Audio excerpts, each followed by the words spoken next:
പുതുവർഷം തുടങ്ങുമ്പോൾ വലിയവരും ചെറിയ കുട്ടികളുമൊക്കെ ഓരോ പ്രതിജ്ഞ എടുക്കാറുണ്ട്. 1-ാം തീയതി തുടങ്ങി ഞാൻ വ്യായാമം ചെയ്യും. കുട്ടികളാണെങ്കിൽ പറയും ഞാൻ നല്ല കുട്ടിയായി മാറും, ഞാൻ നല്ലത് മാത്രമേ പറയൂ, ഞാൻ നന്നായി പഠിക്കും, നല്ല മാർക്ക് അടുത്ത പരീക്ഷയിൽ വാങ്ങും.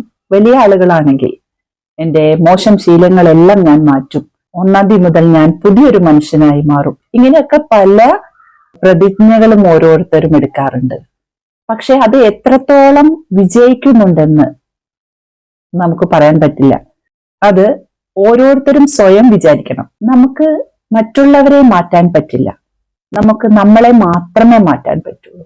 അപ്പൊ നമ്മളിൽ എന്തെങ്കിലും മോശം കാര്യങ്ങൾ ഉണ്ടെങ്കിൽ, മോശം സ്വഭാവങ്ങളോ പെരുമാറ്റങ്ങളോ എല്ലാം ഉണ്ടെങ്കിൽ എല്ലാം മാറ്റണം എന്ന ഒരു ഉറച്ച വിശ്വാസത്തോടു കൂടി മുന്നോട്ട് പോവുക. അത് നമ്മൾ സ്വയം മാറാൻ തീരുമാനിച്ചാൽ മാത്രമേ നമുക്കത് മാറ്റാൻ പറ്റുള്ളൂ.